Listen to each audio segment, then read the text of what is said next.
YouTube, what it do? It's your boy King Zay back in the stew. Y'all see we got McDonald's in front of us. This video is by Moon, titled The Evil Business of McDonald's. Let's just get straight to it. It's like a cancer that grows in our own demise. Since the 50s, McDonald's has spread across every city of every country, making the McDonald arches the most recognizable symbol in the world. More recognizable than even Jesus Christ. An anonymous— Wait, what? Hold on, this video, it's barely, what? Wait, what? most recognizable symbol in the world. More recognizable than even Jesus Christ. Bigger than...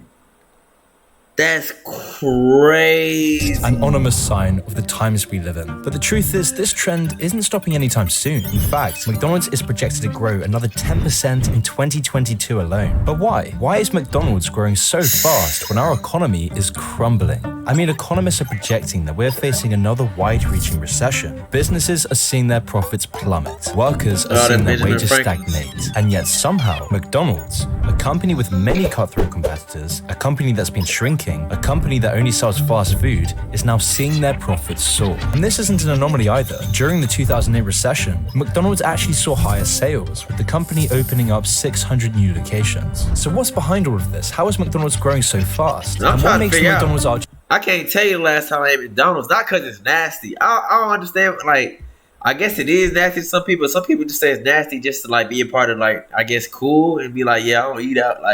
McDonald's is not nasty to me, but I can't tell you the last time I ate there for real. Which is the new global religion. Had a Big Well, the Mac? more you try to answer these questions, the more sinister things truly become. So let's start simple to understand this whole picture. McDonald's doesn't just make a fortune from selling burgers alone. McDonald's makes its money from real estate. $53 billion.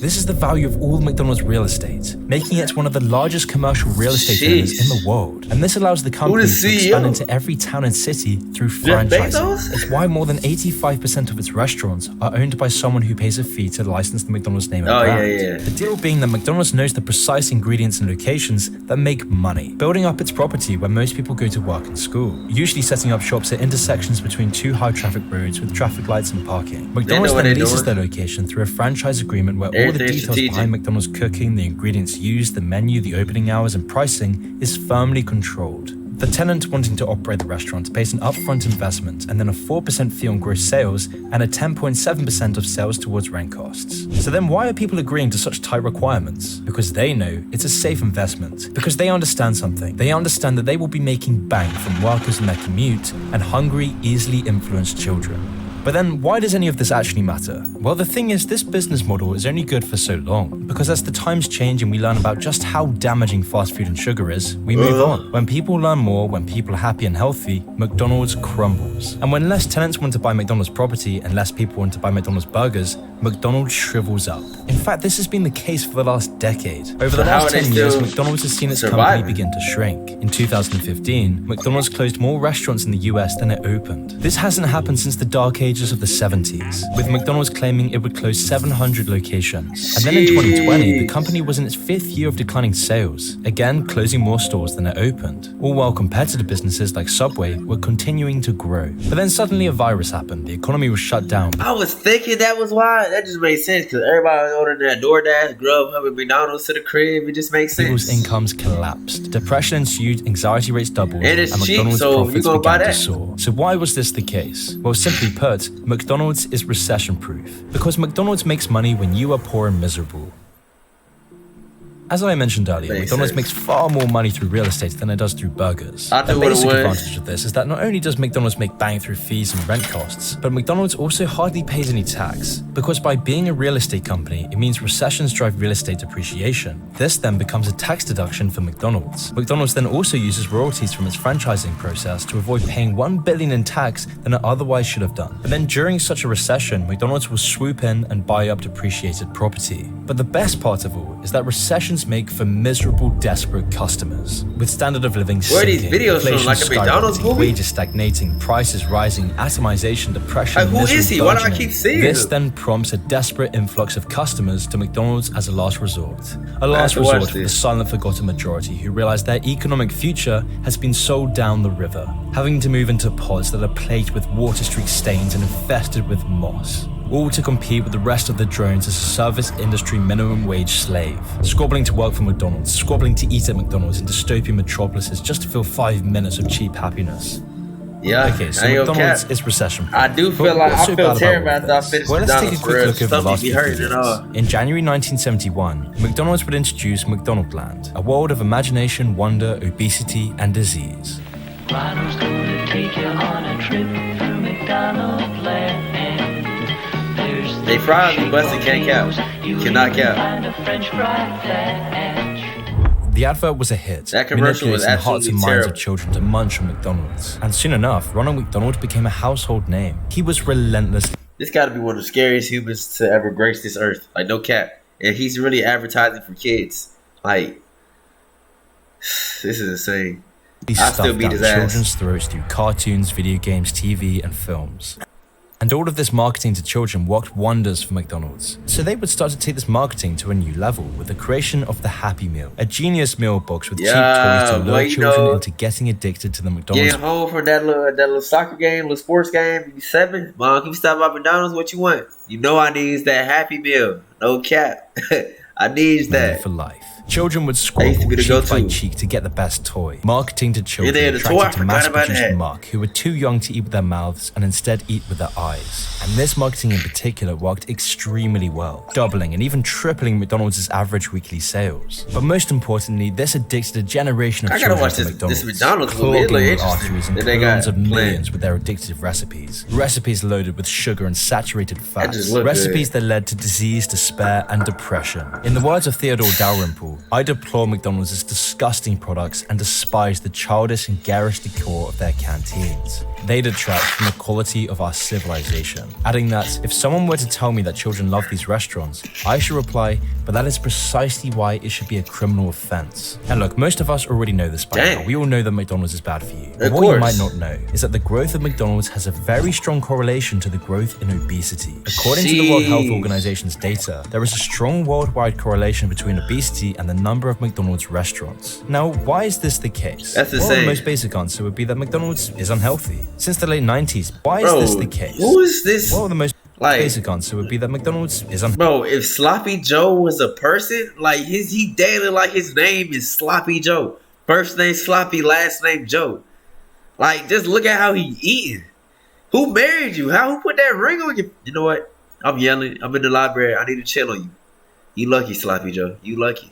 Unhealthy. Since the late 90s, people woke up to the realization that a fast food heavy diet would ruin your life. Yeah, and in recent years, Ronald McDonald is associated as a creepy, eerie symbol of America's nihilistic, materialistic consumption. It really is creepy. And that's why in response to this, till McDonald's began to reshape their image, refurbishing their restaurants and promoting McDonald's salads to appear somewhat healthy. But the public big salad? Why? I ain't never seen no big their restaurants and promoting McDonald's salads to appear somewhat big salad shaker, bro? Are you serious? What? Healthy. But the public mostly saw through this, and in the last decade, McDonald's went on to close hundreds of locations, a big setback for the McDonald's real estate empire. Until now, where as we sink into recession, McDonald's begins to shine. But is the whole picture really this clear-cut? Is it just that when people are poor and recession is near, McDonald's grows? Or is there perhaps another layer to this equation? Because McDonald's isn't only eaten by poor people, and poor people don't have to eat McDonald's. Almost all of us know that McDonald's is toxic, and yet, we've started to consume more and more of it. So what's actually behind all of this? Well, in the last few years, we've been bathed in a culture of hedonism. The mainstream media promotes morbid obesity. We see women's magazines like Cosmopolitan promoting obesity. If women don't want, I'm sorry for pausing, but the title of this article says this is healthy. Is she talking about that she can be? I'm not even being mean. That she can be that big and still be able to do that? Yeah, you're healthy. I mean that. No, you're flexible. Like. Estimate America. Obesity as a healthy lifestyle choice. Ads promoting beach bodies are removed. Weighing scales are removed from universities. And we are soaked by a sewer pipe of obscene torturing hedonism that makes our society value short-term gratification over the long term. Never in history has our instant gratification impulses received so much authoritative support. In addition, The breakdown of family and community has resulted in large portions of children eating with a family member less than once a week.